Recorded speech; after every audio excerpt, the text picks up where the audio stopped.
my Snoop Dogg. Yeah, where he just be out there just like, straight West Coast. Just straight West Coast. Just get it. Yeah. Oh, boy. Hey-o! I've been waiting for that one. I haven't heard that one for a couple weeks, so I'm glad you're back. Yo. I'm glad you're back on it. That's good. Yo, what's up, people? What's up? It's Friday, November 1st, bro. We're into November, bro. That means a couple things. One, it's close to basketball season, which is great because I know that's what everybody wants to. Yep. But hey, bro, it's about to be daylight savings time after this weekend, so it's Man. The See, daylight that bullshit, savings, bro. That means that it's gonna be just hella dark for no reason early. Like it just don't make no sense. It's I don't even care about that. Hours. You know what? I don't even care about that. You know what I care about? You don't care about it because y'all don't deal with it. We have to deal with it over here. Well, I mean, that's a you problem.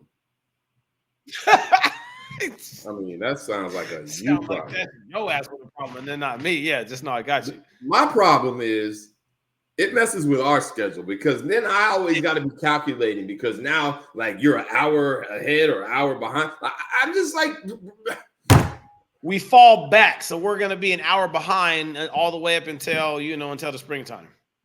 Okay, well, which is just that BS. Yeah, no, I'm just telling you. I don't know how much of a cartoon fan that you are, but Teen Titans Go did a funny ass episode one time about daylight savings time and about how, because really at around like that 2:00 time, bro, it drops like all of a sudden like it goes to about like it goes like 1:59 and then like instead of going to 2:00, bro, go like back to 1. Like it just, and all of a sudden you're like, bro, where'd the time go? Like it's low key a time jump. It's a backwards time jump. You know, I ain't hear shit you just said, bro. What? Shit you just said. Here's my thing with you. Like, and you gonna say I didn't hear shit you just said, and then just gonna start talking about something else. Like, I've known you for so long, and it seems like every other show you give me this window into you that I didn't know. What window? Like 2 weeks ago, we was talking. Hold on. 2 weeks ago, we was talking about Captain Planet. I didn't know what the hell you was talking about. Captain Planet. No, come on, bro. He's in the Planeteers. Gonna take pollution down to a zero, bro. Listen, okay. And now you're talking about Teen Titans Go. You never watched Teen Titans Go, bro? Hey, ask your kids if they never watched Teen Titans Go. I bet one of them has watched it. Bet. Okay. I'm gonna ask. Yeah, I'm gonna ask. And when they do, that's 10. Matter of fact, for every kid that says yes, that's 10 push-ups. You so still owe, fool. Shut up. I'm gonna need my 40. You still owe for the Heinz Ward nonsense you was talking about. Oh shit, yeah. All right. No, okay. All right. Okay, fine. Okay, listen. All right. Well, I'll take away 15. So instead of you owing 40, it'll just be 25. So that's it. Okay. So that's how that's how we'll do it. Bruh. Well, hey man, it's Friday. It's a beautiful day here in Arizona. I'm sure it is in Walla Walla. I mean, the weather is nice. Yesterday was Halloween. How was your Halloween? Tell me. Come on. Do you want me to get in? Do we have time to get into it? I know we got a guest on the show because I'm about to say some things real quick. Hey man, speak your mind, bro. Yeah, but I will say, hey, for you people out there, we do have a guest coming on the show here shortly. We're excited about it. I'm just gonna tease it like that, and when he pops up, we gonna bring him in. But for the time being, yes, please indulge. Just give me 1 second. Hold on. Please give me 1 second. Oh boy. Give me 1 second. Boy. He's gonna bring in props. This is podcasting 001. I don't know what he's got planned, y'all, but we just gonna roll with it. My Halloween on the other side was okay. Oh God. So listen, hey, here's my problem that I have when it comes to this Halloween. So let me take. Listen. No. Hear me out for a second. Hey, this etiquette bullshit. This is driving me crazy, bro. I'm telling you, like kids don't even say trick or treat no more, bro. What? Kids just be walking up to the door with the stuff and they just hold it right here. No. They say trick or treat.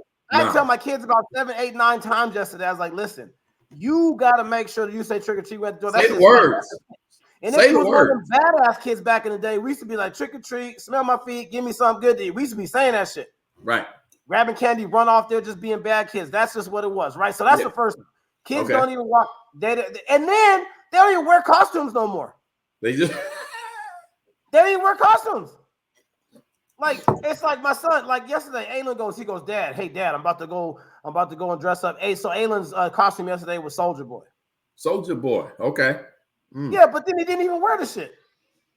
And like, who knows who Soldier Boy was? I don't know. I appreciate it. I do appreciate it. He swears up and down that his costume was tough. That's what he said. Like, hey, bro, this is tough. He got some glasses. Look, Ace over here laughing at him. He said he got some glasses that got Soldier Boy on. He got a little beanie on and shit or whatever. He's over there doing he's over there trying to do all that. Right? Yeah, that. Then I'm like, all right, man. So take a picture with your friends. Let me see what you got on for Halloween. He just got on a t-shirt and shorts. With a bag. So now y'all don't even like y'all don't even dress up. Y'all just want to just go get candy. If that's the case, just go to the store and buy some candy. I'm saying. I'm with you on this. I'm with you on this. So that's it with the kids, because the kids just drive me crazy there, right? And then and just the costumes, I only saw one good. I saw one good authentic costume that I really liked. Shout out to the little boy that was dressed up as Gizmo from Gremlins yesterday. That shit. Okay. That was good. I like that one. That was good. Hey, now on the other side, on the people that be giving the candy out. Okay, listen. Let me tell you. Nobody eats candy corn no more. I'm talking about they got little. Bags.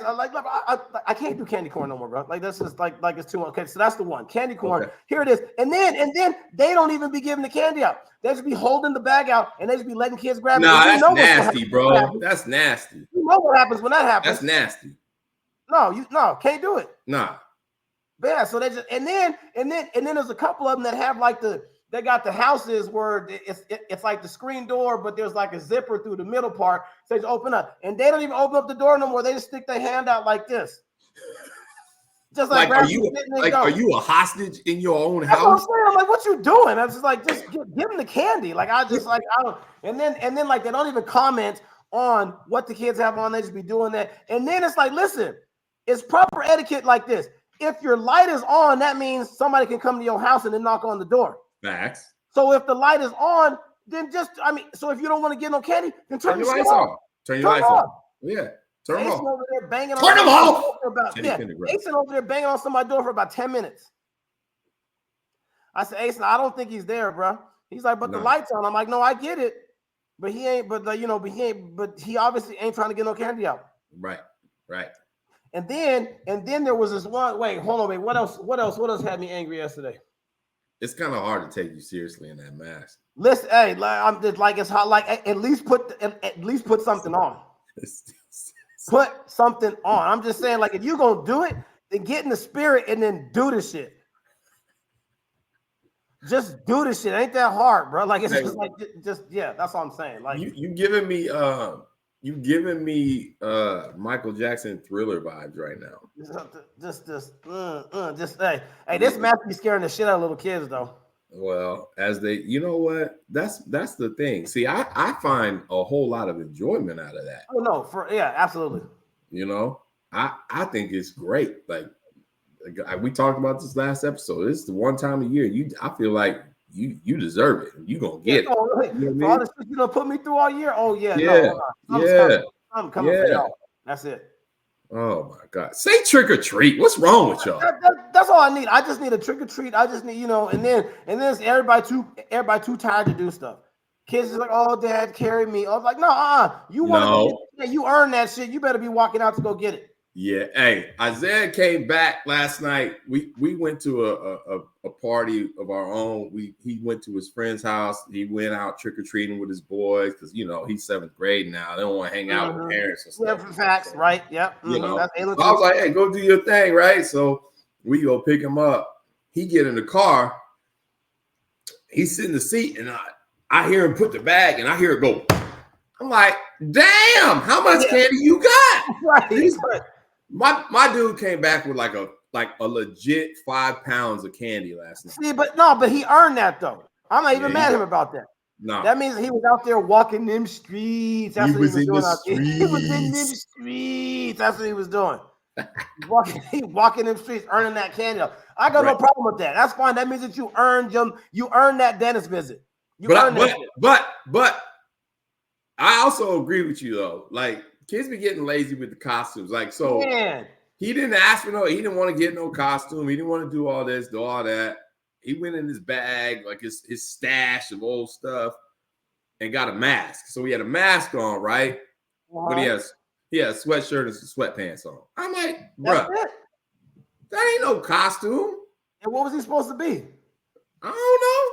See, he don't even know. See, that's what I'm talking about. See that? They just want some candy. That's that bullshit. They just lazy, man. Like, man, if you gonna do that, just go in, just go to the store, just go buy you one of them little variety packs. Yeah. And just go and eat that. Like, save everybody else. Save the older ones that used to do this. That we used to be, be dressed all day for this shit. Yo, I got a question. Okay, got home last night, sitting and on the way home, Isaiah said something, sparked a little bit of an argument with me and the lady, But so have you? I don't want to incriminate ourselves, okay? So I'm just going to be very general about this. Have you heard of the concept of bag snatching? Oh yeah, we used to do that. I said you're not supposed to incriminate yourself. No. I'm just not. I mean, this was then in my younger years. 10, 11, 12. Now. I'm familiar with the term. Have I snatched a bag before? Yes. Had it been done to me before? Yes. So I was both a victim and a perp, I guess, at the same time, right? You know what I mean? Like, yes. So my question to you, and this is what I was trying to get Jen to understand, is like when you get to a certain age, and it's right around that 12 to 13, 14.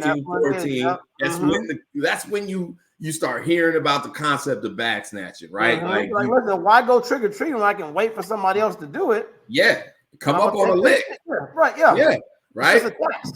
So Isaiah gets in the car last night with his 5-pound bag and shit, and he's like, "Hey." Jen's like, "How'd it go?" And he was like, "Man, it was cool. We had fun. I got a whole lot of candy, blah, blah, blah." And she goes, "Did you see there was a lot of kids in the neighborhood?" And he was like, "Yeah." He's like, we was about to snatch some bags. And Jen was like, "What?" And I'm like, "Oh boy, you done messed up, bro." Yeah, you can't go and you can't be saying that around the mom. Said it out loud, right? Yeah, no. So then we get home, but he didn't do it. Which I was like, that's my boy. He not gonna do that. Like he's a nice kid, right? But I was trying to tell her, I was like, babe, like this is something little boys do when they get to that age. That age when they be doing that shit. Yeah, they be doing that. And so she was just like, she was so mad, and I was like, babe, he didn't do it though. Right. He didn't. Yeah. Don't be mad. He told you he thought about it, but he was like, no, that's not cool. I'm not gonna do that. So I was like, yeah, that's because every boy I know growing up, I mean, like you, snatching bags. I may have been on one side of it, and I may have been on the other. I'm not going to say, it's just, but that's part of us growing up, right? And so I was like, yeah, I bet Garnett gonna say the same thing I said. Which, thank you very much. You confirmed what I thought. So, baby, if you're out there listening. Example 1. Exhibit A right here. No, see this Exhibit A. The dude in the wolf mask. Hey, let me ask you a question real quick. Let me just going back to trick or treating back in the day. This is the last question you're gonna ask me with that damn mask on. We're gonna move past this. We're gonna have to move on. But go ahead. I'm with it. Hey, So we had this lady that used to give out popcorn balls when we were trick or treating. Do you ever have anybody give you out like popcorn balls or like apples? Yes. What are your thoughts on that? To hell with that. Take your damn popcorn balls and apples and just turn your light off. just turn the light. just turn your light off. Just gotta ruin it for everybody. It's like I don't need your healthy shit on Halloween. Okay, ain't nobody need, I don't need no Apple, like, bruh, no. Because here's the thing. What happened? Look, where I grew up, what happened was they're gonna throw them at you. Exactly. You're gonna give out the apple, and within an hour, that apple is gonna end up on the side of your house or in your yard or through your window. Or I'm just saying it might be that. Yeah, that might be one of the spots where I might go to. Yes, like stupid stuff. And did you guys ever have to take your? Do y'all have to ever take y'all's candy bag to go get X-rayed or nothing? Nah, man. I didn't grow up when people. I mean, well, maybe there was some people. There may have been some people out there doing some shady stuff, but that was a risk we was willing to take. Right. My parents were like, "Nah, you know what's best. You know what it looked like. Like, you know what I mean? Like, it don't look right, then you better toss it. If you eat it, that's on you. You know what I mean? Like, when you got home though, did you guys do like the little everybody dumped their bag out? You start doing trades and barters and stuff like that. We did that. Did you guys do that? Yeah, I did. There you go. He back. He back. It was getting hot. Yeah, just bet it was. You sweating and stuff. Look, you got a little soul glow going on. Just got soul glow. The beads coming down off the forehead. Look, you drinking that water because you're about to hyperventilate in that damn mask. Bro, I got dehydrated real quick. I was on like 10 minutes there too. That was much. Yeah, no, but we used to do the trade though, because you dump it down and be like, all right, listen, what you got? Yeah, what you got? And my sister used to always get she used to get the bad end of it because we were just older than her, so we'd always make the trades a little janky for her. He was like bag snatching in your own house. Listen, I'm gonna give you one thing of Smarties. And you're gonna give me 5 Starbursts. Yeah.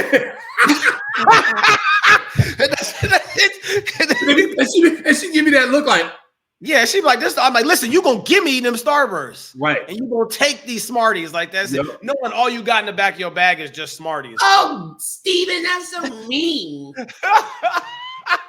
Yeah, I can see Steph right now doing it.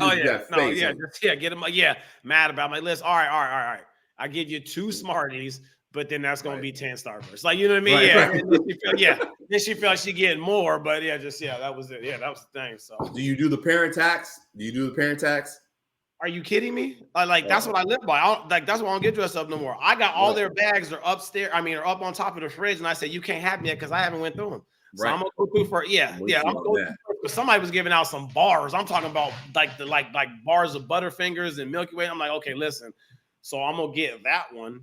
I'm gonna take that one here, and then y'all can have the rest. Like them little strawberry. You remember like them strawberry candies that just being like God. Yes, okay, those ones were, I will say, in their defense, they were better than orange and black shits that used to come in just in like the packets by stuff. Them old grandma candies, you know what I'm talking about? Yep. They're just all like and they just like, who eats this shit? I know. Yeah. Like, it was just they was always at the back. They was always at the bottom of the bag, and they just be there till Christmas, and then all of a sudden, they'd be in the stockings. Like, Grandma, ain't nobody trying to eat that shit. Yeah, you did was just grab them that out of our bag. Ain't nobody trying to eat that, Grandma. Like, I didn't eat it before then. It's not gonna get eaten now. Like, I'm telling you that right now. No, I'm with you. I go in the bag, and now because I try not to eat candy. Like, I'll every now and again I'm gonna buy a bag of some sour gummy bears here and there. If I'm driving, like we gotta drive to Cali or drive to Vegas, you gotta just get something, just a little. So most of the time I try not to eat no candy, right? But come Halloween, the kids know, and all of the kids know. Even my oldest daughters, Maya and Jayden, they know. Like, if they go to a Halloween party, whatever. Like even last year, my daughter Maya, who is what is she? She's 19, 20 now, 19. Right. Bro, I lose track. I'm sorry.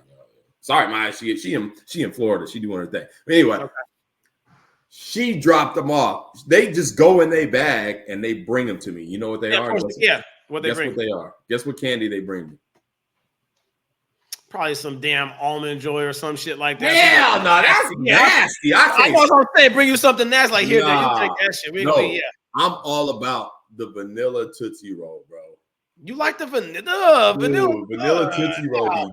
It be busting. That says a lot about you. Yeah, just a vanilla Tootsie Roll. Come on, bro. Vanilla Tootsie Roll? It's busting. Nah, no, it's not. That one ain't better than the red one. The red one is nasty, what bro. you talking about the red one? Okay, it goes You like might as well just go get a strawberry Laffy Taffy. It goes red, then yellow, then you the orange and blue. You can try to argue about that one. What's the yellow flavor? What's the yellow flavor? Oh, it's yellow. Stupid. It's banana. Lemon. All right. You over here trying to you going by colors. Don't even know the flavor. Hey, you know what's funny about this? While we're over here talking about taxing the kids and all this kind of stuff in the kitchen, Lexus right now, I can hear her getting into the bag. You hear the I can hear her in the bag. I can get from the kid. And now she closed the door. Got her. We got you, Lex. You ain't slick. Oh my gosh, that's hilarious. That is hilarious. Bro. Oh yeah, see, hey, parent taxes is real, bro. Like, listen, no. It's a thing. We might not have put in on this, but I'm taking some of this. Like, no, that's you're gonna give it up, yeah. You're gonna give it up today, and then you can have it afterwards, but only after you give it up, Yes. Oh, that's man. Wow. Well, I'm glad you had a good Halloween. We had a good Halloween here. It's cool. Did y'all dress up? So we didn't really. Well, yes, we did. Jen. No, we didn't. Yes, we did. Jen dressed up as a Suns fan, so she had the jersey. Like, it's kind of generic. Whatever. So basically, you did what these kids do when they be out in the street, and you just gonna put a jersey on. Yeah, I guess you're right. Like, that ain't no costume, Jen. We went to my man's house. Shout out to my guy Freddie Sanchez. Freddie Sanchez is a ex Major League. He was my son's travel ball coach. Oh, that's what's up. Played for the Giants, won the World Series, like one of the best dudes in the world, like one of my best friends, one of the best dudes in the world. He always has a get together where we pass out candy and everybody brings some dishes and stuff and we eat whatever. Yeah. And so we were over at his house and she went as a Suns fan. I was like, I didn't think about a costume, and I was like, I guess I'm just gonna be the party loser. I just wasn't with it. Mm-hmm. Jen was like, you got that old, your old costume. So I went into the old stash and I got my one year I was Juice from Sons of Anarchy. Right? Yes, we did talk about this last time. Yes, right. So okay. I broke out the pant, I broke out my vest, popped it on. Threw on a hat with some black pants. I was looking cool. Actually, people was like, yeah, you looking right. You know what I mean? Like, so, it was an impromptu. Like, next year, I'm doing it for sure because this is the one costume I have never been. I am going to be Michael Myers. I have never done Michael Myers. And it's like one of my favorite costumes. I'm doing it next year. I'm going to tell you this right now. I'm about to terrorize the whole neighborhood. Every kid, parent, child. They're gonna be like, they gonna not sleep that night. They're gonna be nobody is like, can I come stay with y'all tonight? Because I'm going with the slow walk I'm coming for everybody. And then just take off after them, just hella fast. Yup. Okay. Yeah. All my son grows people, y'all best beware. Shoot. But man, so we had a good time. So all was good, man. That's good. It made me feel better because and we could segue into this. I've been mad the last couple of days. They not like us. They not like us. No, we're not. Is that too early? We're not doing that. We're not doing that. Is that too early? No, we're not doing that. We're not gonna. We're not doing that. No, you a bandwagon mother. Look, damn it. The Dodgers done won the World Series, and congrats. No. You don't get no. You don't get to do it like that. No, you don't get to do it like What? No. Okay, they won. Whatever. Not care about that. Can we talk about the 1, 2, 3, 4, 5? Can we talk about that real quick? Bruh. No, it was just so crazy. That whole fifth inning, like as soon as the game was over, the fifth inning by itself was on YouTube. And by the time that the World Series was over, it had already had like almost 10 million views, bro. just the 5th inning for that was crazy. The amount of dumb shit. No, right. The errors on top of errors on top. Like that was just it was nuts. Yo, look, so here's the thing. There was a point where I don't know what I had going on, but when I watched them get the 5-0 lead. And it was probably, I'm thinking, oh shit, this is going back to LA. Easy. Right. And so I think I was driving home. I was at the gym. I went to the gym, went to work out, get a quick workout in, right? It's like, I got to go do this, right? They were up 5-0. I'm like, cool, it's good. I get back in the car. I drive home. By the time I got to my neighborhood, I got the damn notification. Yankees disastrous 5th inning leads to a freaking tie ball game. I'm like, here we go. I mean, just like that's such a like.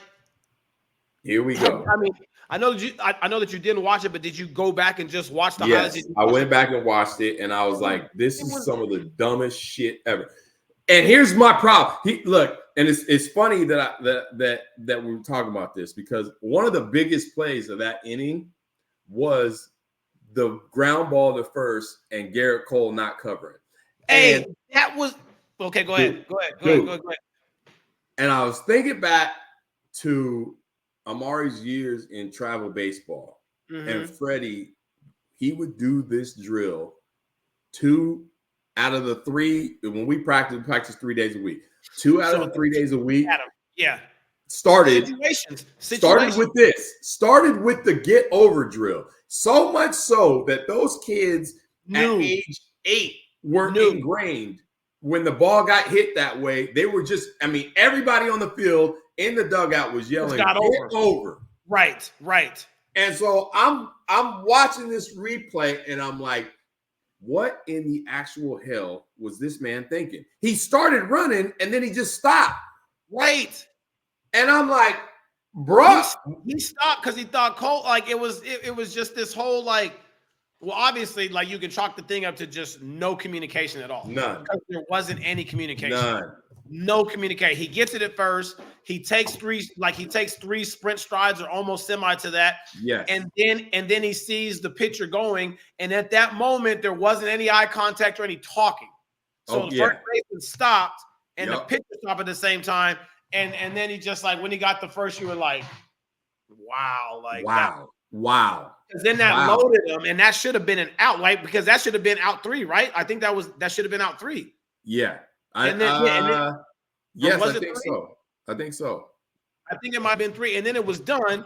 And then so Freeman get up there, and then he hit the 2-run like the single. Yep.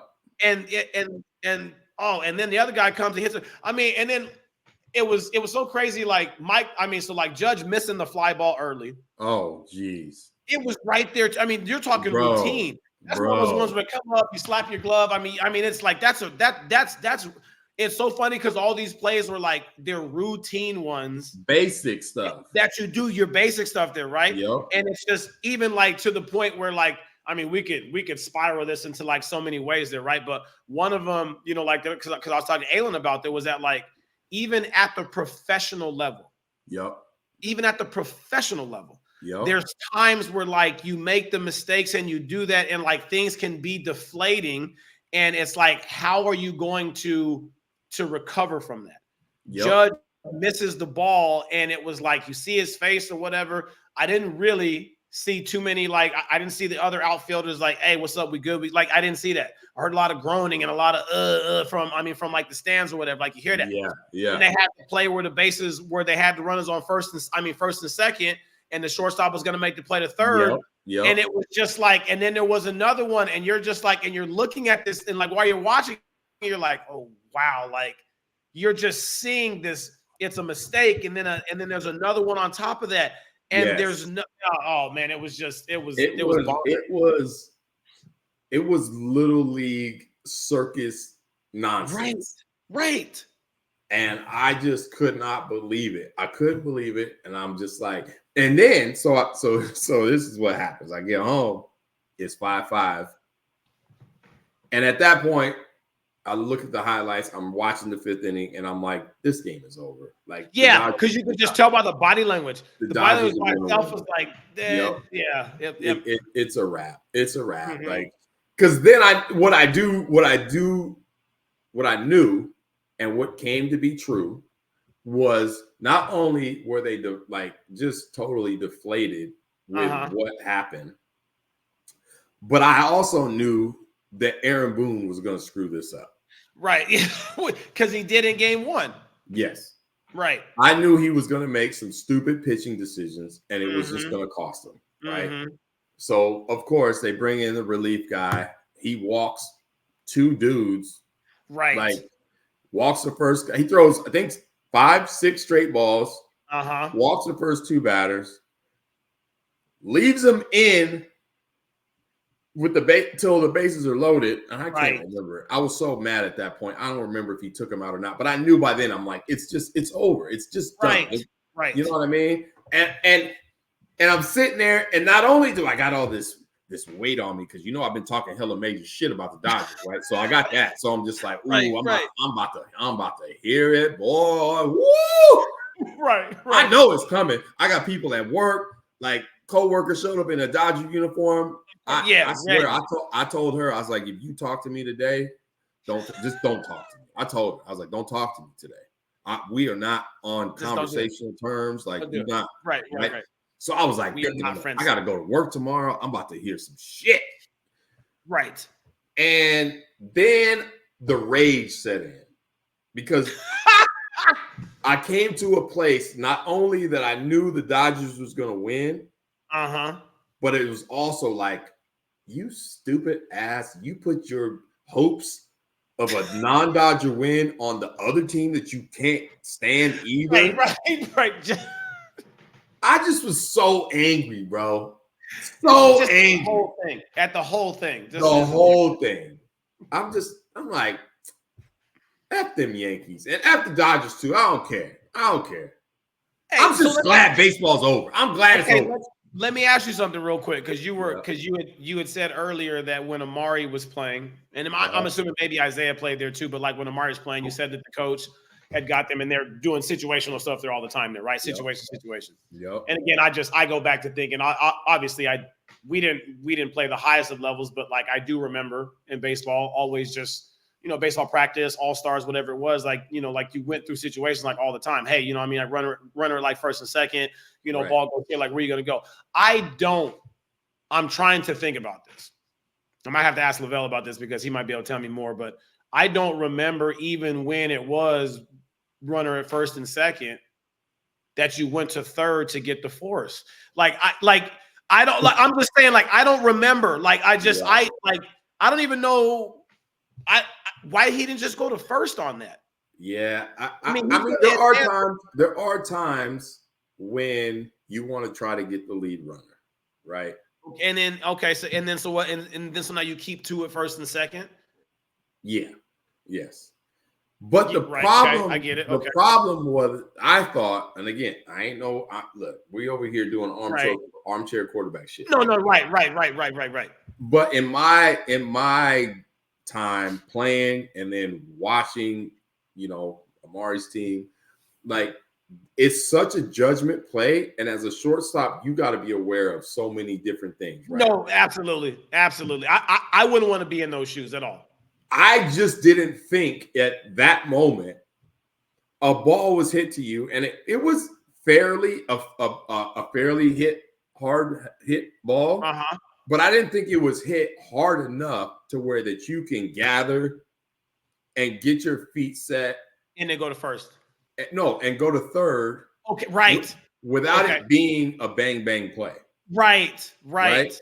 Now, when you watch the replay, it looks like he probably would have got him with an accurate throw.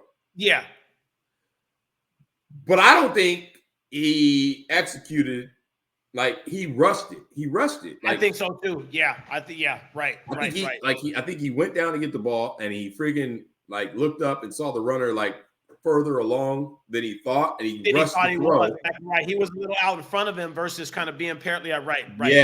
Like normally you make that play if the runner is you take the time, right, even with you or like not even halfway there.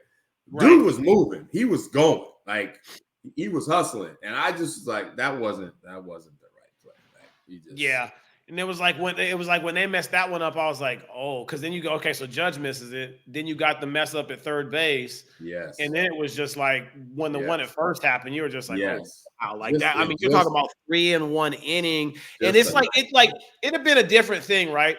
It'd have been a different thing if this is the deciding game and the Dodgers are actually up 5-0 and then there's just this total collapse from the Yankees, and then now it goes from 5-0 to like 8-0. Like, you know what I mean? Way different because the Dodgers are already up and they're playing in New York. There's already the pressure because you know how those fans are going to be towards like New York or whatever. I mean, you know, if it keeps going that way. So you can understand if it's going to be on that side. But when you're up 5-0, like all you got to do is just keep the ball in front, just make the routine plays. Like that's all that you got to do. Pitcher's job. Pitcher did his job. The pitcher was just supposed to put the ball in play.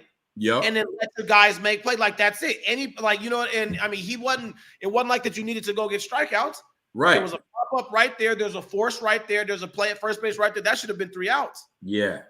And it's crazy that the pitcher did his job. And it was what those were, but it's crazy that those were 5 unearned runs that they scored, and it was like none of them were earned. No, they didn't earn any of the runs. Like the Yankees just totally fell apart, and that was crazy. And to Garrett Cole's credit, like I thought he pitched a hell of a game. Like even after that inning to be able to regroup.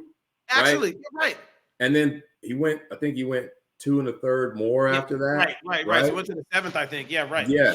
So like kudos to him to have to go in that dugout mad as hell. You know he mad as hell. Oh yeah, because like, well shit, what am I supposed to do? I put the ball in place for y'all. Yeah. And he made one of the mistakes, right? He did there too, right. So he's in there owning that, but he's also like, you bastards, like y'all let me down, right? But he went out, he still got outs after that, kept him, like didn't let him score. And he was pissed when Boone came out and got him. He was hot. He's mad. Yeah, he's like, no, they did this. Let me finish this. Yeah. Which again, that's where I'm like, Boone is he's so dumb. He's so I just, you're in a tough spot. You gave up a 5-run lead. The momentum is not with you anymore, right? But you got a pitcher on the mound that's gotten you 2 more innings after that collapse. Fall apart. Exactly right. And they were scoreless. Like, and he's got and it's nothing. You're just like, wait a minute. No. Like, let him stay in there. Let's go get something and let's go take this shit back to LA. Yeah. Like I just didn't get the move. I was just like, no, man, you gotta let him do this. Like if you lose, hey, you were gonna lose, and you probably whatever. Then we're gonna lose going down with the guy that got us here there too, right? Exactly. Right. Hey, but then on the other side there too, like, okay, we've been talking about the Yankees and the fall apart and this, but now on the other side right there too, being down 5-0 in a game, like the Dodgers easily could have just packed that shit in. Yep, they could have. Like the resolve and I guess the patience at the plate, like just like owning those moments there too, like. The one play where was the guy that got the first? Who was it that ran it out at first? That wasn't Stanton. That was what's the game? Bats first in the lineup for the Dodgers. Mookie Betts. Yeah, no, it was Betts. Yeah. This is one of those ones there too where like you play it all the way. Like if this was basketball, we say you play until there's zeros on the clock. Right. Play till there's zeros on the clock right there, right? Like when he hit the ball, that could have easily. I mean, how many times have we seen this there when you're watching? Just jog that out. Just jog it out. Just jog that shit out because first baseman gets it and he's too close to the bag, so he's either going to take those 3 steps and touch it, or the pitcher's already coming. You're tossing that underhand toss, and he's like, you're not even running that thing out. Yep. But it's always one of those ones where like. He stayed in the moment and he ran that shit out. So at that time, the first baseman and the second baseman had that it was the smallest moment of just like a pause just for a second. And that allowed him to get the first. Yep. Then And it he allowed saw him to it, get and third. you know he saw it. He saw it. Oh no, he did. That's what I'm saying. And so he just like he kept running, and then it's like once there was a play, oh shit, now I'm gonna get there. Yeah. And then he got over there to a spot, and then it was like Freeman hits, and he goes to third, then the other guy goes, and now he's waving Freeman in, and you're just like, wow. All of a sudden that shit went from 5-0 to 5-5 real quick, and the fans are just like it was not it was just the Yankee fans was out their mind. It was out their mind. It was crazy. They weren't drinking for excitement at that point. They was just they drink the pain away. Drink the pain away. Right. And did you see afterwards there too when they did the press conference or whatever at the end when Freddie Freeman was there? Did you see Derek Jeter, bro? You see how pissed off he looked at the thing? Hey, Jeter didn't want no part talking to nobody on that shit. He was over there just like, angry, bro. He was, man. Oh my gosh, dude, just crazy stuff, man. And it just. I mean, I do this thing at work, and I go. We typically I'll just walk out of the building. I just go on a walk just because I can just to get my legs going, just to get out of the office, right? And my coworker goes with me, and she was like, "Why are you so mad? Why are you so mad that the Dodgers won?" I was like, "I hate the damn Dodgers." She's like, "But why?" And I was like, "I'm so sick of the Dodgers. They buy everything. They got money. They just buy all their players." But and she couldn't understand my hatred, and I probably wasn't articulating it very well, because Dodgers. That's what I was doing basically. She was like, "You need help." She was like, "You got problems," and I was like, "Yeah, I know. No, I can't stand them." Thanks, I appreciate that. No, you're good. No, I'm just so happy baseball. I don't want to hear about that. I'm so glad the baseball season's over because the Dodgers won. They got to celebrate, and I'm thinking to myself, yeah, stupid Dodgers fans. They're gonna act a fool in LA, and of course they did. Because that's just what they do out there. Yeah, yeah. And I ain't trying to bring Kendrick Lamar into this because the Not Like Us stuff. I'm not trying to bring him into the LA. That was a blaze on Twitter though. I know. But they be acting a fool just for no reason. Just stop, man. Chill. Right. Learn, know how to act. God damn. This is my problem with them. They don't know how to act. I mean, they've won enough championships. You think you stop burning shit. Like, bruh. You really are angry though, bro, about this. Like you Now, if the Yankees would have won, and then because you was talking about that the LA been buying the championships. I mean, Yankees bought just as many championships, bro. I know, but it was just okay. I just would have been okay with it for a day. I'd have been okay with it for a day. Shoot, I would have been okay with that one. Like you can buy that one, but you ain't buying this one. That's why. Yeah, these stupid ass Yankees fan, Dodgers fan, Yankees too. Forget y'all, man. There's no winners for me. No winners. Shoot, nah. No, nobody's winning. Nobody's winning. That's it. Yeah. Well, that's good. It was good for baseball. I'm sure it was well received. There's a ton of people tuning in. Good for them. Whatever. But you know what that means, though. And we do. Our guest got held up. He sent me a text, so hopefully he'll be joining us in the next 15 minutes. All right. So,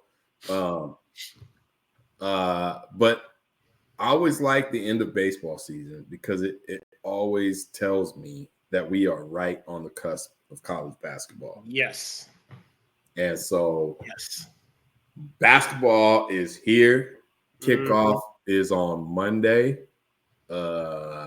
Some big games on Monday too. To start the season, though. That's Baylor Gonzaga on night one of the NBA of the college. Wait, and that one's in Seattle, I think, too. It's in Spokane, yeah. Oh wait, okay, this one's in Spokane because I know a couple years ago they played over at Climate Pledge, so this one's over. Okay, this is So it's just it's so exciting. Like I'm like, ooh, you know what I mean? Like, let's go. I don't know, man. Like going into the season. There's a few storylines that I'm tracking, and I want to get your input on them. Okay. Duke. I hate them bastards too, right? So I'm gonna stay on my hate train. Hate. But yo, Duke is Cooper Flag is that dude. Cooper Flag. They got Cooper Flag. They got. I mean, their whole freshman class is just some dudes, right? That's crazy. But Cooper Flag is He's the dude that of all the freshmen in the country that everybody's talking about. So it's like, I want to get your thoughts, man. What you think about? Well, he's 17 right now. Well, he may turn 18. He may have turned 18 either today. I think he was supposed to turn 18 like 3 or 4 days before their first game. So we're in that period, right? So he'll be 18 on Monday when he takes the floor for Duke. What do you think in this day and age? Do you think it's possible that a freshman can be, one, the national player of the year, and two, be the leading force on a team that wins a national title? I mean, I think we've seen that before in the past, I will say, with Melo when he was at Syracuse. Right, but under different circumstances. Right. Yeah, and he wasn't as highly as touted. The media and social media and all that kind of stuff is not what. And there wasn't all these transfers either. Right. So these coaches were working under a whole different system. That is true. That's a very good point that you make right there. That is true. That's a very good point. Now, does he have enough? I mean, with this, the crazy part about it is that, like, you could see a scenario in a situation where, yes, he could actually be that guy, but then we have no idea what these other teams are going to look like because of the transfer portal. Right. So this whole thing is like brand new. Like, 10 years ago, you knew who was still coming back. Yes. And so, you know what I mean? And so it was, and I mean, like, the freshmen became sophomores like to juniors. So you'd be like, well, if this guy was, get a little bit better, if these guys are like this, then their teams can be better. Like, there wasn't this open door of like, oh, I'm not here, I'm going someplace else. Like, we have no idea what the makeup of any of these other teams are, which is going to be the beauty of what college basketball is going to start out, because you're going to be like, oh shit. Like, guys that are going to start playing will be like, wait a minute, wasn't he? And then you start watching like, oh, he did transfer. And I was, and he was on this team last year, but now they're someplace else. And so it's just, it's one of these, like, how quickly are they going to be able to gel and mold together in these ones? Which again, this to me, more so, and I know we talked about this last year when we were talking about like portal stuff, is that this, it almost has like like we're talking about four-year schools, but it has a junior college feel to it, because JUCOs every year, like, you know what I mean? Like, you really don't have, like, like a lot of them, like freshmen that are there for two reasons. One, they didn't have the grades to get into a higher school. So then they went to a JUCO the first year, get some numbers up to go get seen. And if they're a qualifier, they're not staying for 2 years to get the AA because they didn't have to do it. Right. And then there's some that are just like, well, like, I'm going to go here 1 year, but then I don't like the school here. So then they would leave. So it's almost got that JUCO mentality, because at junior college, you could do that. They were bouncing back and forth all the time. Right. And like, you could immediately play. And now it's just on obviously the bigger, like, like the bigger platform and the bigger landscape, which is NCAA. And we're talking Division I basketball now. And so everybody gets a chance to move over. So can he do it? I mean, like, watching him play, and a couple times that you watch him play, you're like, Jesus, you're just like, nobody, like, again, we haven't seen everybody, but right now you don't see anybody who moves like him, who's got the IQ that he does, the bounce that he does. Yeah. The dudes from Maine just blows my mind. I'm That's like, crazy. That's crazy. Like, I know, like, no offense to Maine at all. No, I'm like, I didn't know y'all hoop like that. Yep. You know what I mean? It just, and so that's just crazy to me. That's just so. Again, I think that answer is kind of like twofold. Can he do it? Yes. Do I think that he's got the potential to do it? Absolutely. But we don't know what these other teams are going to be like, because we don't know who they like. At least I just don't know every team's makeup and who they got. Yeah. And once you start getting into conference play, and then like the ACC tournament, then it's going to be like, you know what I mean? Like, that's going to be the fun part. I don't know I don't even know necessarily if it's going to take that long for us to get a sense of his impact. I don't think so, because, I mean, my biggest thing is he's so young, and with the transfer portal, the one thing about the transfer portal is that it has switched coaches' mindset to They're not. It's not like they're going out and getting young guys. They're trying to get older, right? Right. They're trying to get guys with more experience, guys that have been through it. And so, to me, that's the biggest thing is like, yo, this young dude who's talented as shit, right? And dude can play, but you're playing against dudes that are 2-3 years into this, right? And they're into it too, like you said, and their bodies are different because they're 2-3 years into it. Like it's a way different thing than being 17 last year in high school. Yes. And like the 17-year-old body in high school is different than the 22-year-old or the 21-year-old body in college. For real. Right. For real. Yeah. That's for real. So I'm just like, I feel like, I mean, they got a tough schedule out the gate, and then it's just like we gonna find out what the adjustment is, and can he handle that? I think that's one of the more intriguing storylines of the college basketball season to start, because it is unquestionable that the dude can play. Like we saw him play against Team USA, and he was holding his own. I think because of that, like his expectations grew even more. You know what I mean? Just because of how he fared against those guys. Yeah. So I'm intrigued with that. I'm also intrigued by some of these other teams, like Alabama. Like Alabama, you say the word Alabama, and most people think football, right? And not even that so much because Saban's not there. Like it's really starting to be one of the, it's getting different. But I hear what you're your point. Football, right? But by and large, that's what your first thought was, right? But now they're walking into this season, and I know that some publications, some website have them as the number one team in the country, which is crazy. It's just crazy. It's crazy. Yeah, right. But they're coming off a Final Four.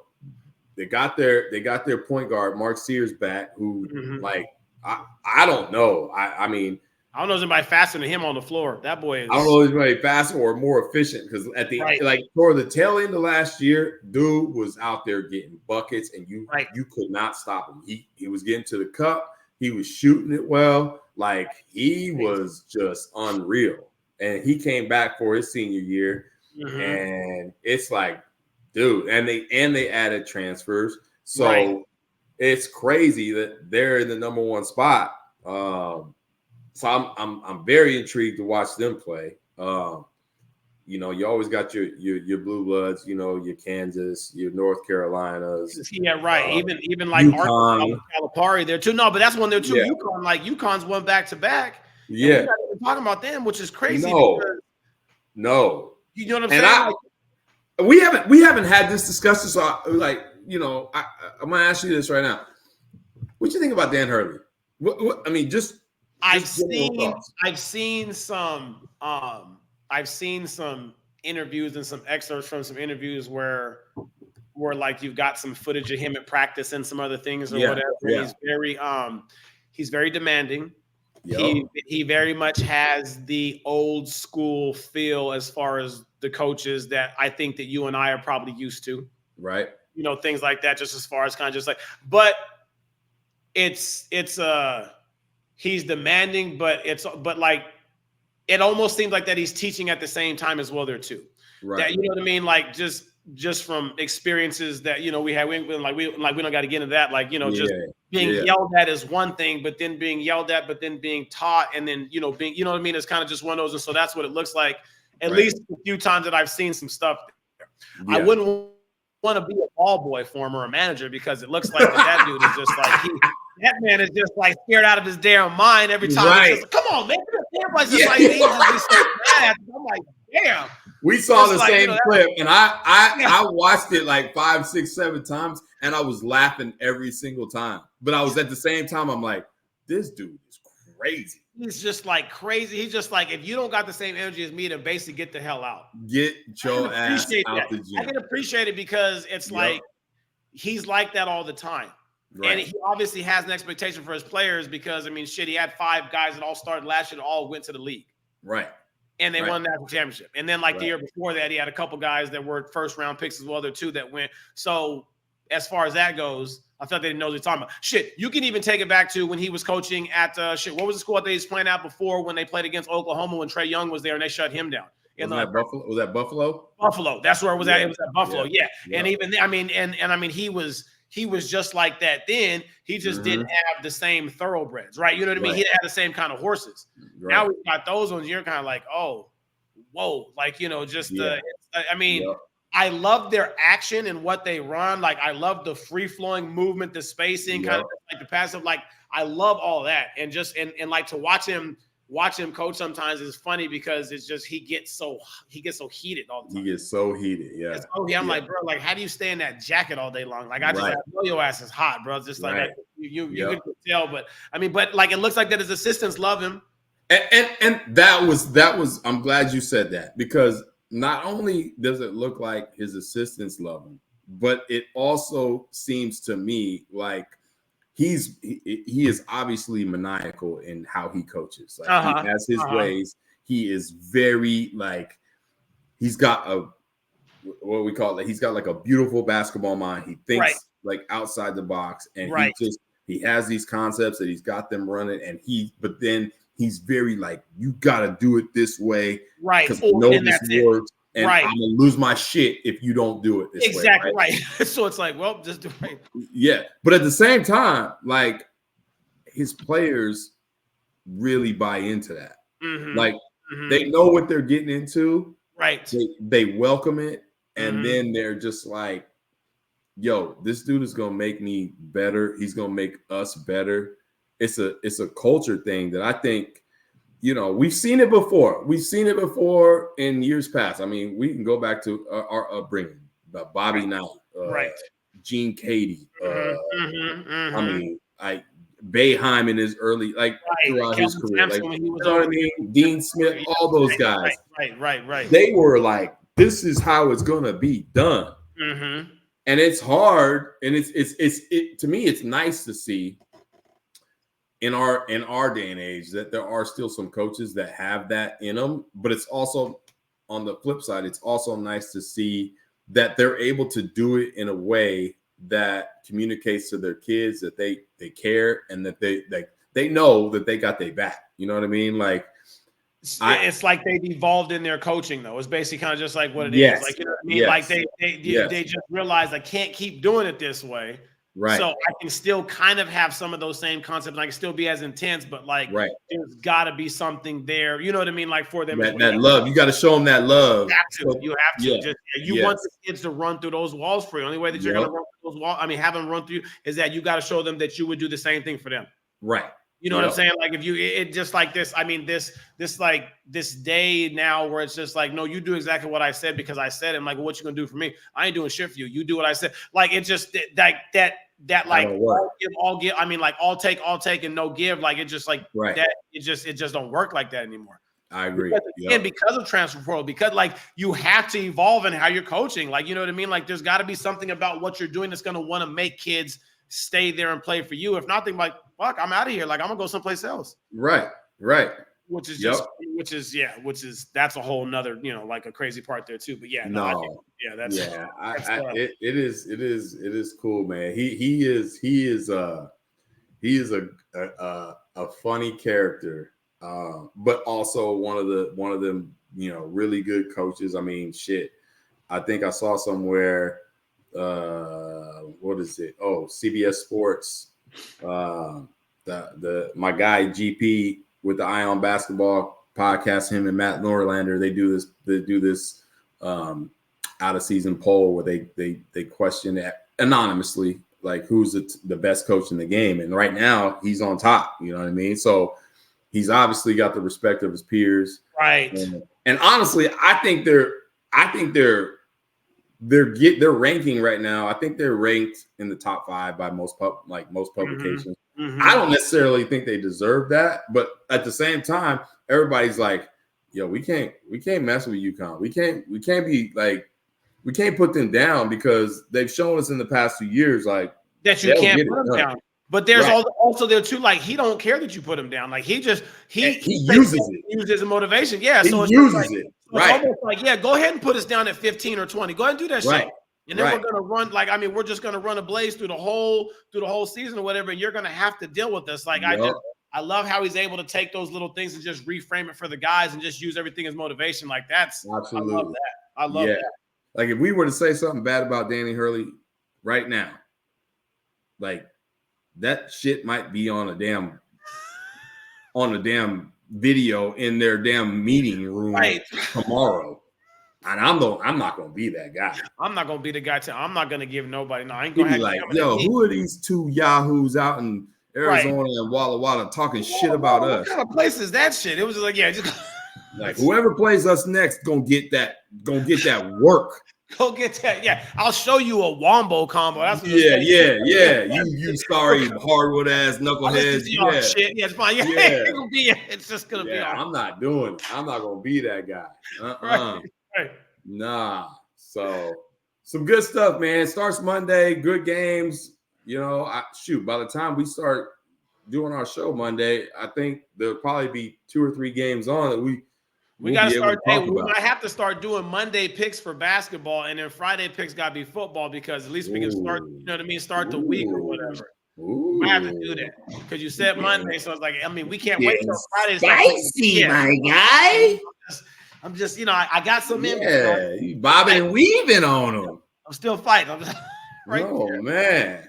All right. So you know what we're gonna do because we had a little hiccup with our guests. So what we're gonna do right now, while we have time, we're gonna get into our weekend picks. Mm-hmm. All right, our college football weekend picks. We should really call these the G picks because I think I'm still in the lead. I'm gonna start the music until you can shut the hell up. How about that? Nobody want to hear you gloat. Nobody want to hear you self-glazing. Self-glaze. Yeah, you got that bullshit again. I don't want to hear that shit. I don't want to hear that shit. All right. So, all right, here we go. Big week in the college football. Some really intriguing games. We're going to start right off the bat. The biggest game of the weekend for me. Oh, see, you stop. No. Yeah, yo, look. I'm with you right now. Look, Ohio State, okay? Look, Ohio State been pissing me off, man. Like, straight up. I don't get what's going on over there. They got a roster full of dudes, but they always seem to play down to the competition, and they don't got time this weekend to do that bullshit, okay? So, they are going to Happy Valley this weekend, and they got Penn State. So it's number 4 Ohio State at number 3 Penn State. Wait, Penn State's 3? They are 3. Shut up. Yeah, man. Ooh. And I'm not gonna lie, I'm worried about this game. But nervous. I'm nervous, bro. I'm happy because I don't got nothing to do this weekend. No tournaments, no nothing. I'm planning for practice next week. We kick off practice. But my ass is gonna be on that couch for all 3 hours of this game. Mm-hmm. I may be drinking a lot, but I'm gonna be there. So the spread is Ohio State is favored by 3 at Happy Valley. At Happy Valley, and damn if they have one of them damn whiteouts. Golly, I hate that shit. And then real quick, what's the records for both of those teams though? 6-1 Ohio State, 6-1 Ohio State, 3-1 the Big Ten. Penn State 7-0, 4-0 in the Big Ten. This is a massive game. It's a massive game for Ohio State because you don't want to be a 2-loss team. Like that's when this shit's going to come down to. You're just this is 2-loss teams are now because of the playoff structure this year. There's going to be 12 teams. Yep. So you could say maybe a 2-loss team, but do you really want to run that chance? So that's what I'm saying. No, I know, right? So it's just like I mean, at this point, shit, every game matter. I mean, not that they don't all matter, but now they're just getting the ramifications and like the importance for each one. It's huge. You know what? I'm gonna go with you on this one, just because I think because Ohio State's still trying to. But you know what? Hold on. Okay. I was. Here we go. Here we go with the bullshit. No. So wait. No, you know what? It ain't even bullshit. It ain't even bullshit. You fucking with our friendship. Just keep that in mind. Just go ahead and keep that in mind. You know what I mean? You know?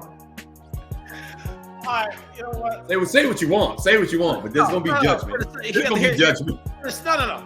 I feel like that Ohio State is gonna come out. I think that they're gonna win the game. I was just gonna go for Penn State just because I was that dude. Just because you want to be an asshole. Yeah. No, but in order for me to keep me in the standings of where I'm at ahead of you, then I need to go with the better picks. So, you know, we're gonna go Ohio State on the road. Okay. You know where I'm going. I'm going Ohio State, so that's that. You know, we can move on real quick.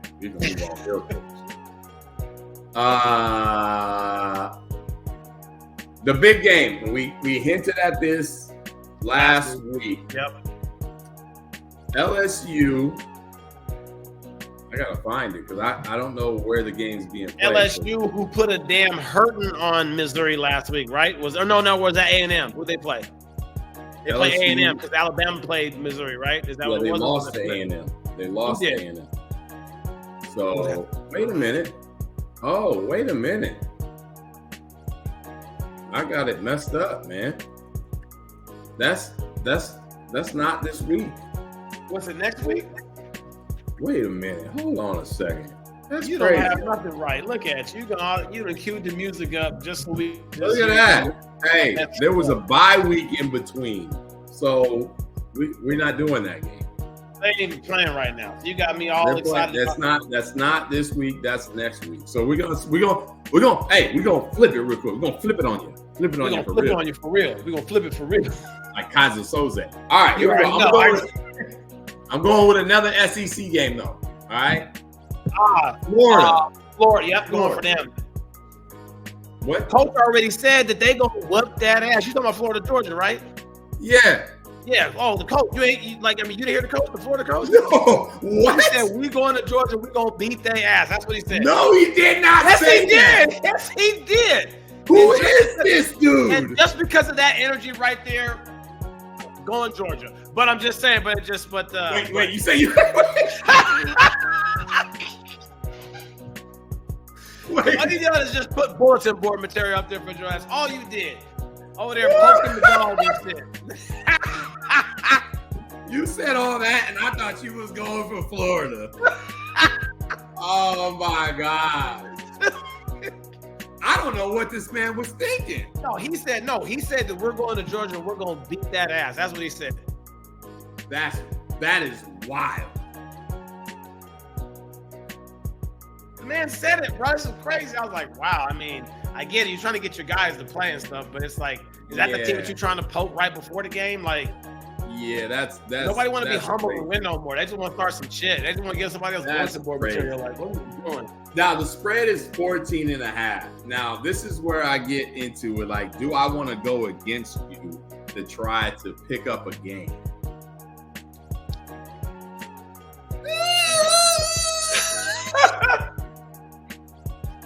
You know what I say? Hell nah, I'm going with Georgia.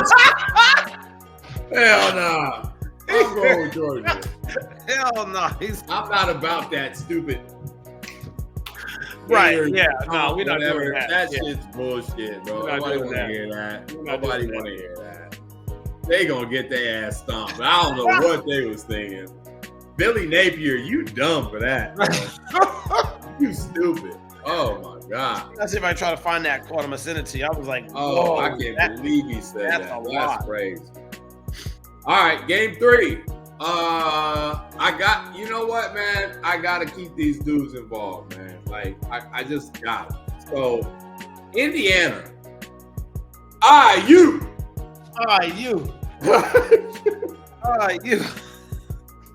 Indiana, man, 8-0, 5-0 in the Big Ten.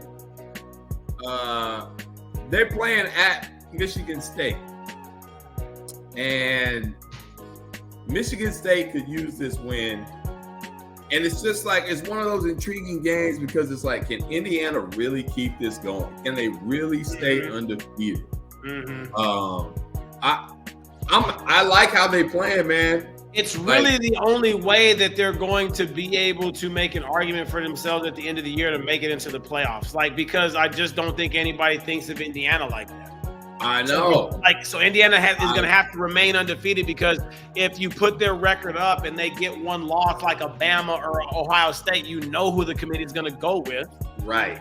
So you're going to have like at this point now, it's like you better just roll the dice and just keep this shit going, because the moment that you lose, everybody's going to be like, I who? So they next 3 games are critical. They got Michigan State this week, they got Michigan next week, and then they get Ohio State. So this is like it's getting real now. Well, I mean, okay. So if that's going to be the deal, then that means I'm going to go ahead and say that I'm going to go IU this weekend, but the next 2 after that shit's going to be tough, especially that 3rd weekend against Ohio State. And where's that one at? Is that in Akron? I think it's at Ohio State. Yeah. So, all right. So you're gonna go with them, huh? You're gonna go IU. IU. All right. I think this is the week that it comes to an end. I think this is the week they get caught up. I think they slip up this week. I just got a feeling that they might be looking ahead to Michigan, and the Spartans are able to get them. So I'm gonna go Michigan State. I think it's tough. I think I might be wrong, but I'm gonna go with my gut, and I think this is the week they slip up. Mm-hmm.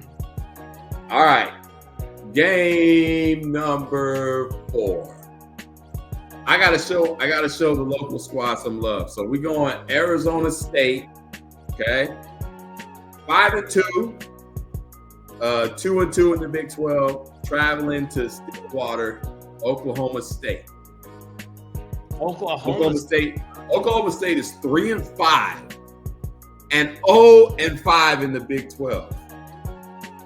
And then what's Arizona State in the Big 12? Because they're in the Big 12 too, right? Yeah, they're 2-2.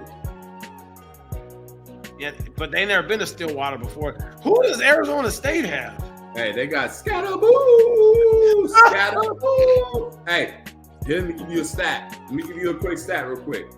So we was talking last week about what was it, Ashton DeJounte, right, from Boise State. Yeah, right? Yeah.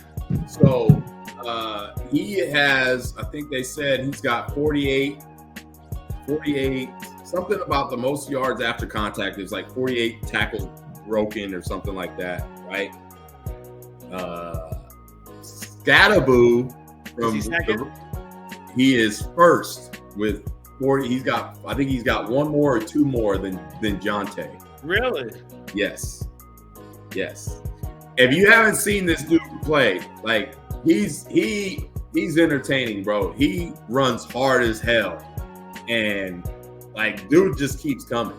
Man. He don't care. He'll hit anybody. So, and they go Stillwater. Yeah. Let's go ASU. This is one of those, the same thing. It's is Oklahoma State really going to stay winless in the Big 12? Mm-hmm. Is this the year that they finally implode and they get rid of, what's his name, the coach? I can't remember. With the Cowboy dude over there. Right, yeah. The one that has all the problems with the NIL stuff and what he do with the committee. How about you just win a game and you need to worry about the other shit later on? How about do that? How about do that? Yeah. I'm going to go ASU. You going ASU? The spread is ASU is favored by 4. So, man, ASU's been. I like how they play. I went to the game when they beat Utah, stormed the field. That was awesome. On the road though, kicking problems. Right. Oh shoot. Yeah. That's right, didn't they? Coach Dillingham out here talking about open tryouts for the guys. Yeah. You know what? I'm gonna go ahead and take that back. I'm going Oklahoma State. I'm gonna go Oklahoma State. I forgot. If the spread is 4, that means it's gonna come down to kicks, and if they ain't got nobody that's gonna kick, then I'm good. I'm Oklahoma State. Oh man, you know what? I'm gonna go with I'm going ASU, man. I gotta find ways to pick up games. Man. Right. I hear that. So, all right, game 4. Game 4. Okay. Louisville, 5-3 in the ACC, 2-2, and 5-3 overall, 2-2 in the ACC. Going to Clemson, 6-1, 5-0 in the ACC. Dabo. And it sounds like that he's kind of figured some things out. I mean, I don't know what they're doing in the portal, what they're doing in NIL, but I mean, I know he's been against some stuff, and everybody thought that like this was going to be a year where he was going to have to change his thing. And he's been kind of, he's been kind of standing on business. Yeah, about what he's been doing. Yeah. So I'm gonna go ahead. Yeah. I'm gonna go with Dabo. I'm going Clemson. You're going Clemson. All right. I got a lot of friends. Shout out to the Holter family, big Clemson fans. They take every opportunity they can to throw that shit in my face. Yeah, man. I Clemson favored by 10. I'm gonna go with Louisville to cover. I'm not saying they're gonna win, but I think they're gonna cover the 10. Mm-hmm. Okay, so they're still gonna lose, just not by more than 10. Yeah, I'm going. Yeah. I think they can cover the 10. I think they can make it interesting. They got a local quarterback, Tyler Shuck, who's from Hamilton. Okay. So I think they could score enough points to keep it close and make Clemson work to squeak out a win. Okay. So, all right. Let's go out west. Let's go out west, boy. West Ciafalia. Like Ice Cube. USC 4-4, 2-4 in the Big Ten, and they just know how to give away games. Golly. Come on, man. Lincoln Riley is not a defensive coach, bro. We talked about this shit last year. Yo, Lincoln Riley needs to go back to some Midwest school and just, I don't know. I don't think he's built for USC. He need to get a damn defensive coordinator. I think they just have a head coach and offensive coordinator. I don't even think they got a defensive coordinator. They need to figure some shit out. But they go to UW. They're going to Washington, who is also 4-4, 2-3 in the Big Ten. And somehow USC is still favored in this game by 1.5. Stop. Yeah. I'm going with the Purple Rain. Purple Rain. That's what it is. Yeah. I'm going. Yes. Purple Rain. I'm going UW. That was not one of our best moments. I'll tell you that. All right. You going UW? I'm going to go USC. I'm going USC. All right. Big Sky game of the week. BSG,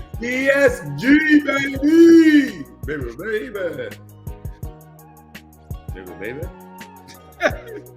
All right. They have called this. They started calling this, and I don't know when this started, but I got wind of it. It's called the Red Rock Rivalry. And that is our beloved NAU hosting Weber State. Yeah, hosting Weber State. Weber State is 3-5, 2-2 in the Big Sky, and NAU is 4-4, 2-2 in the Big Sky. I mean, I gotta go NAU. I can't rock with Weber. I know, I'm with you. That was easy. I made that easy for us. I can't rock with him. Like it's just I made that easy. Somebody else playing Weber, you might rock with Weber, but not when NAU's playing. Like I can't. It just don't sit right. A certain school I just can't rock with against NAU, and that's the Big Sky. Like maybe it's some the principality of the matter. Yeah, I can't. Right, I'm with you. I don't even remember. Hey, we got a guest. Oh, is it there? He made it. We about to bring him on. We gonna bring him on.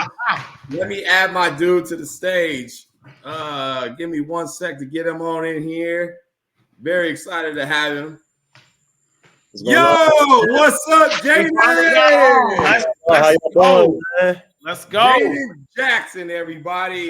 Jayden, it's good to have you on, man. And I know you had a lot going on, so we appreciate you taking the time to meet with us, man. Yeah, so, yeah. No, you should be studying right now with that biomedical engineer. I don't know what you're doing here. We're gonna get into that. Why are you even here right now? Like, you should be making, like, I don't know. I was like, when I read that on the bio, I was like, oh, this man worked for Skynet. I'm just like, oh, okay, this is Terminator and shit. I'm like, oh, okay, you one of them dudes. Okay.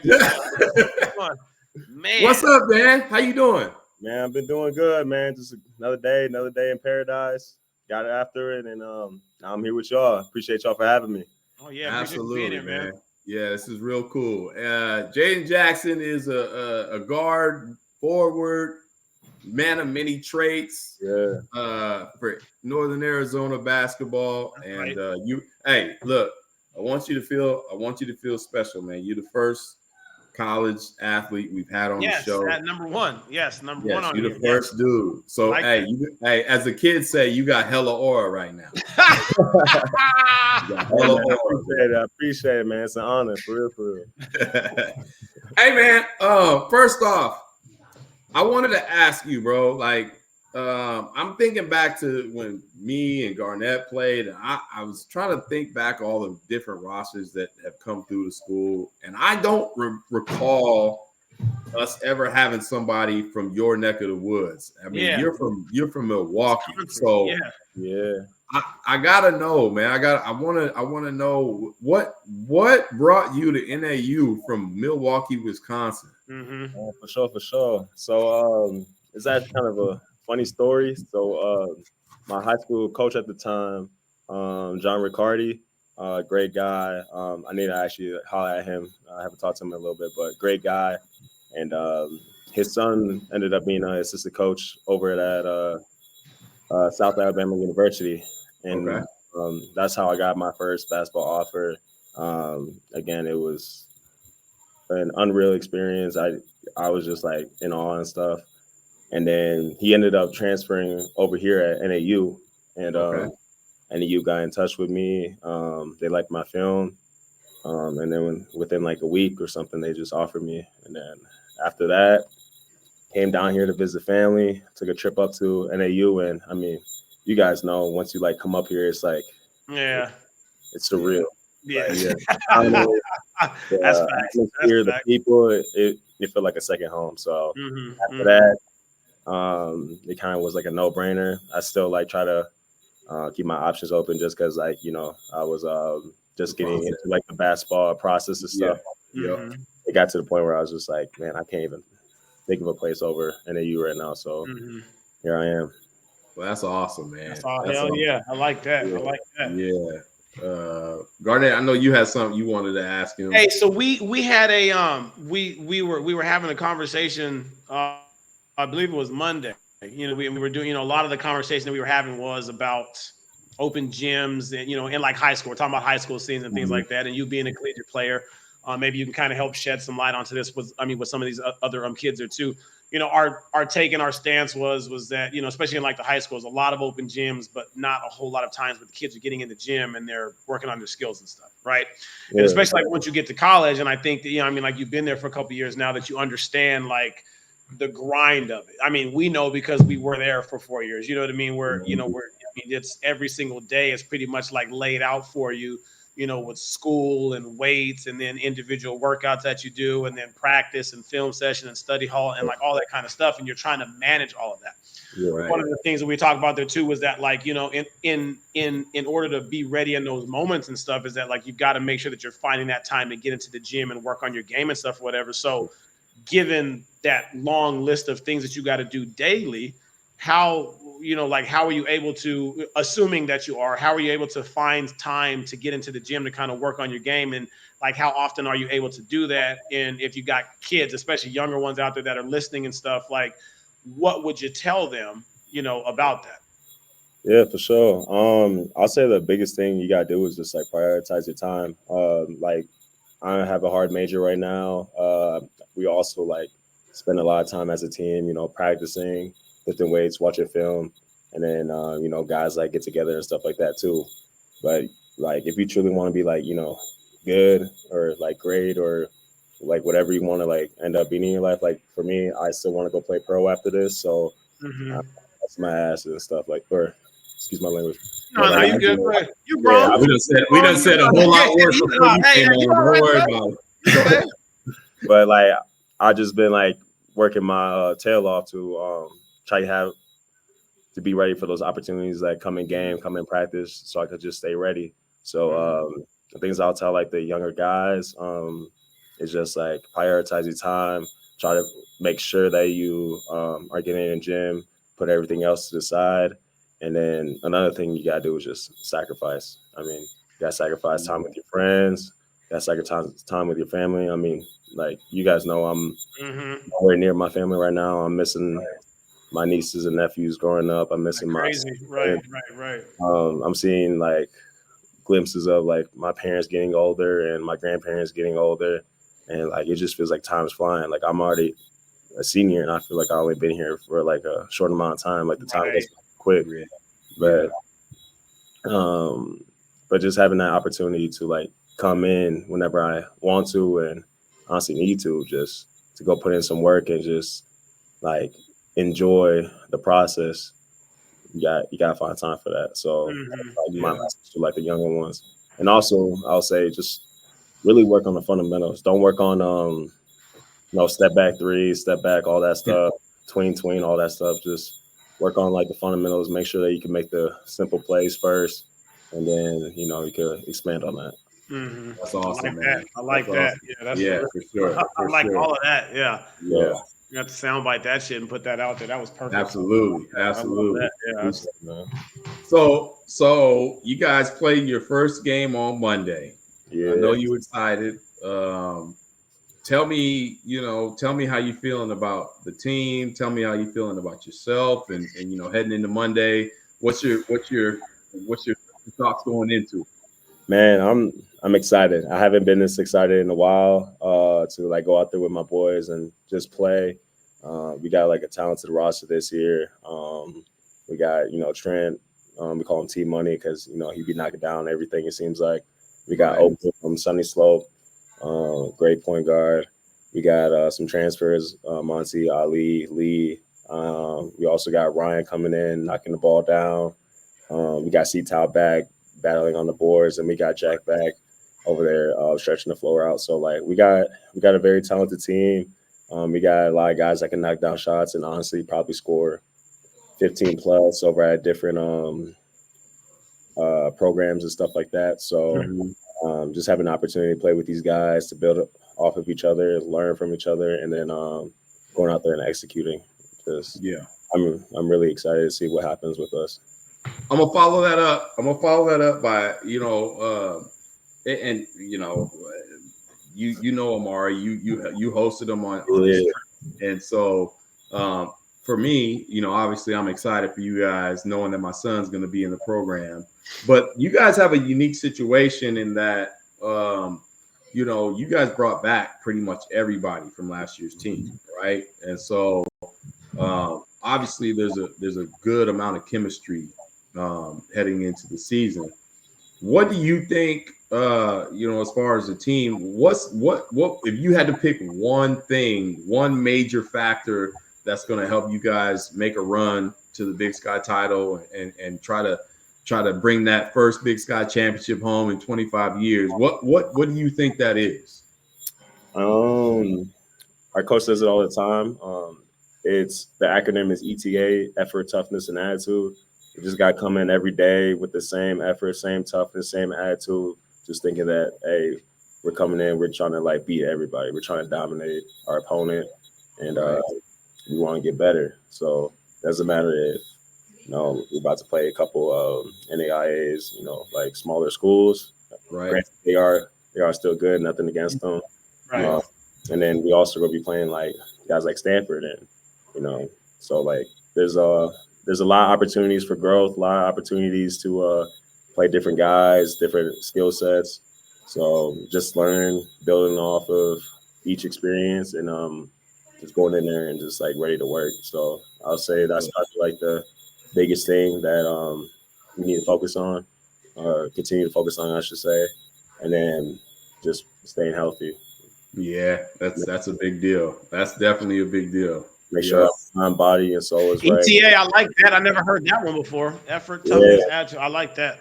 For sure. Yeah, no, I'm about to write that shit down real quick. He does preach that. That, man. You hear that into a practice or a film session, you're gonna hear that a few times. So it's as long as our biggest thing right now is just as long as we have ETA, like the sky's the limit. So and then of course staying healthy. But Yep.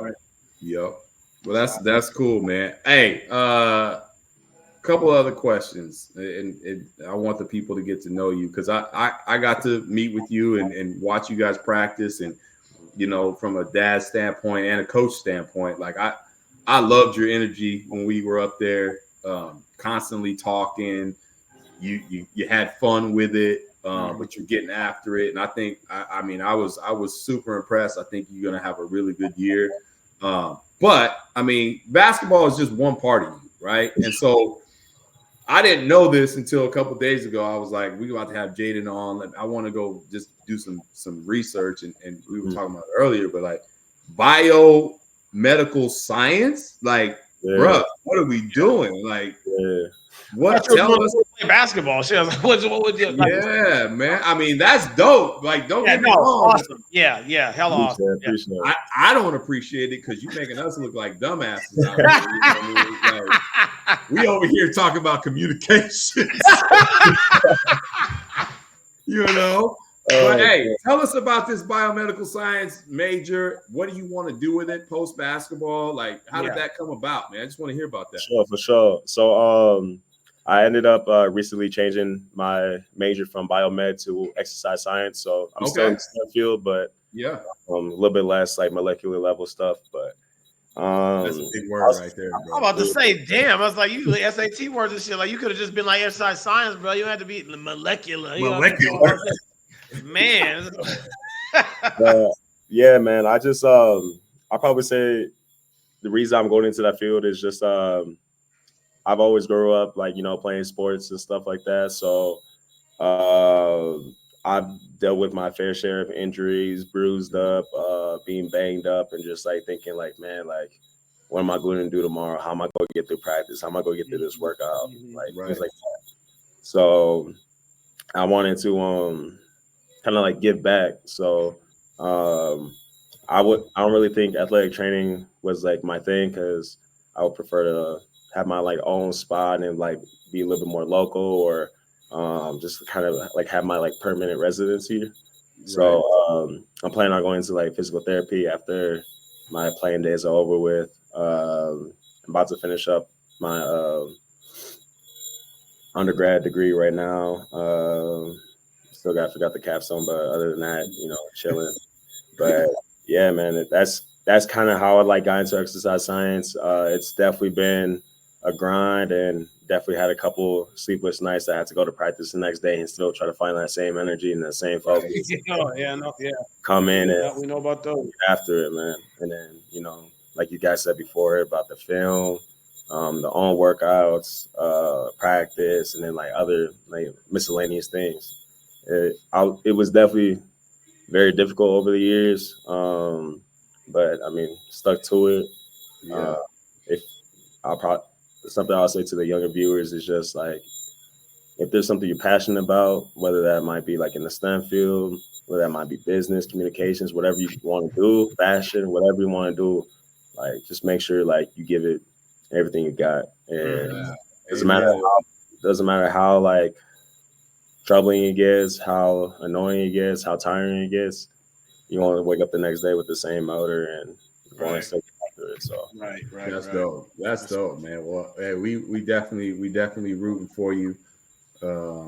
Hey, shout out to your family, man. I mean, tell us about the family. I know, like you said, you far away from home, and I know you got your supporters. So hopefully they'll be able to see this. But like, shout out to people that are important to you, man. Yeah, for sure. Hey, I miss y'all. I'm definitely going to definitely. You better say their names, man. Don't. Hey, you can't. I got you. Hey, my dad, Ray Sean, miss you, pops. My mom. I'm not sure if you guys know how to spell this out, but I was wondering. I I needed to hear it because when I read, I'm like, I don't even know how to. Yeah. Yeah, the Gogans. She's Native American.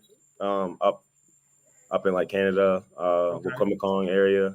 Shout out my people all there too. My sisters, Alicia, Shantanice, Destiny, Ashanti, miss y'all, love y'all, and my older brother Ray Sean Jr. Hey, that's coming after you. Right there, bro. He's coming after him. He said he coming after him. Well, he always hits me up and talk about like he'll bust me in basketball, whatever. So like I'm still waiting for my ones. Let him know.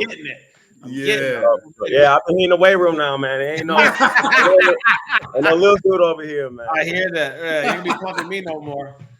Hey, you said on your thing too when I was reading on the info and stuff about you. You said that you're like passionate about the arts and like cooking is one of your passions and stuff.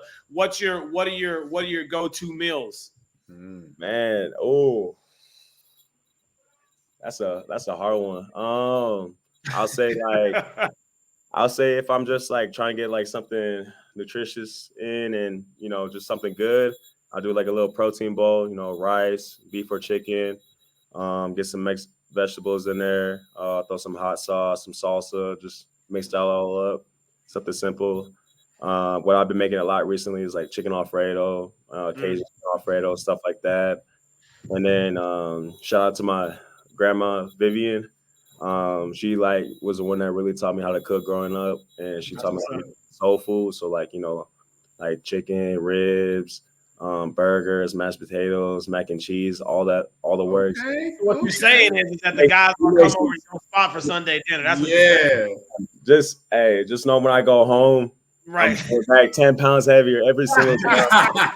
Every time I come home, I go straight to her house. What you make? Right, Grandma, what's up? I'm home. Hey, I'm just that's awesome. Catfish, all the works, man.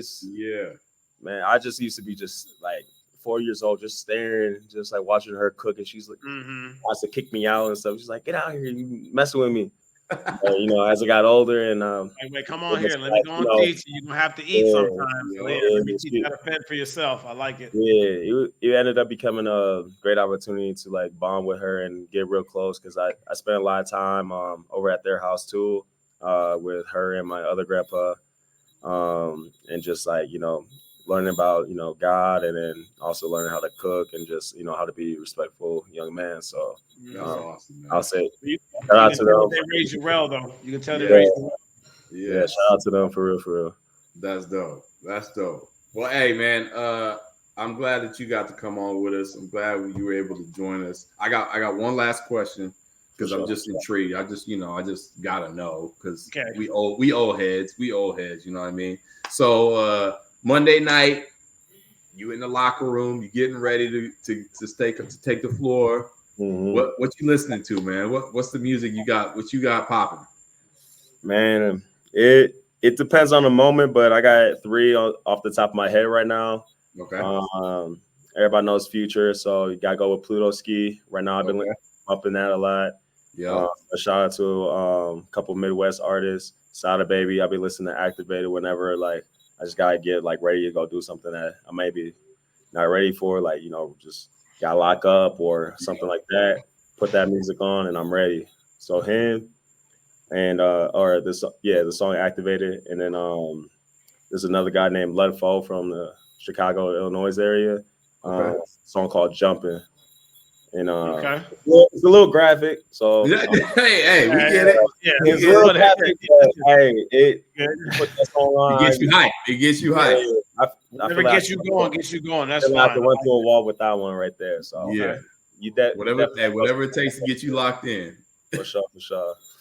Well, that's cool, man. You said Activator. Hold on, I'm trying to see if I can find that. Activated, not Activator, bro. He ain't say Pearl Activator. Not Activator, like to go on the head. No, bro. See, that's why you showing your age, man. Can't take you nowhere. It's like a little. I say it's a little bit more like a party song or whatever. Like Sada Baby, right there. Okay, okay. You want to add that to the playlist. I'm about to say I'm about to put that on the list about those 3 songs, man. For sure. We will, man. Well, hey, man. Again, we appreciate your time, man. We really happy we got to have you on. and we're gonna be watching and rooting for y'all. So good luck this coming week. Enjoy your last real weekend of kind of somewhat freedom. I know you're gonna be working in the gym, but when y'all get after it on Monday night, just know you got two old heads that'll be rooting right for here you. already. You already know. Hey, for sure. Hey, I appreciate it again for the offer, man. This been a lot of fun. Appreciate it. Absolutely, man. It's good too. Yeah, I will. I definitely will let them know, and we'll be up there at some point. And I come up there. So I'm gonna give you a heads up when I come up there, and we're gonna test your cooking. You're gonna have to cook something. We already got the sound bites on what you make. Let me know what y'all want. Let me know what y'all want. Figure it out, man. Yeah, and I'll bring something too. So it'd be a collaboration. We have a little cookout. We have a little cookout. Yes, sir. Yes, sir. Love, man. Everybody, hey, that's Jayden Jackson, NAU basketball, and man, we'll have you back on the show here.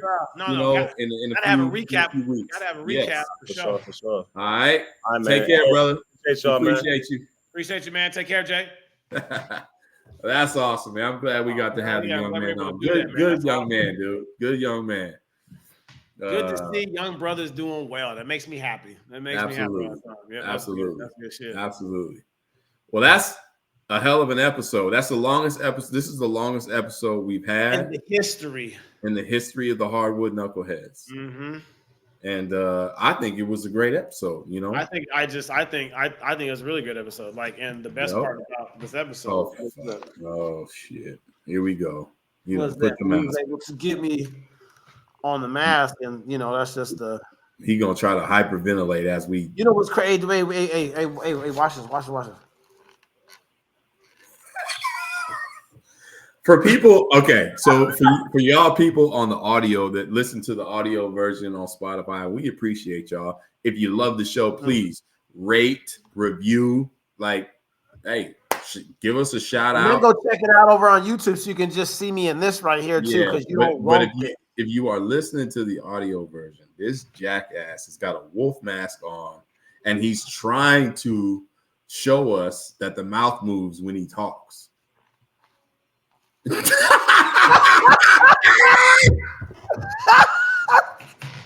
No shot.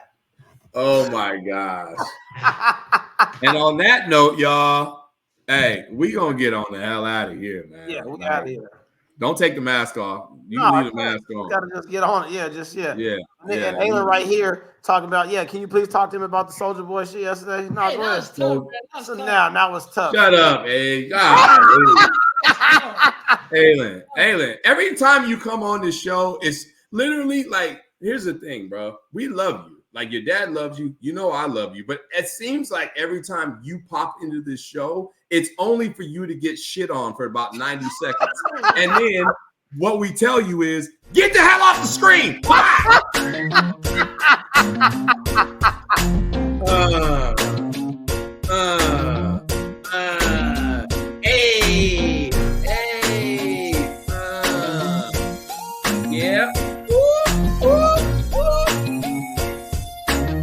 Hardwood Knuckleheadz here.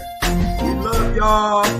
We appreciate y'all. Please like, subscribe, share it with a friend. Throw us some comments on Twitter, wherever. Yo, we gonna do this. We're gonna keep doing it. And we hope y'all have a great weekend of peace. If you haven't voted, go vote. That. We're here, y'all, and we ain't going nowhere. So, hey.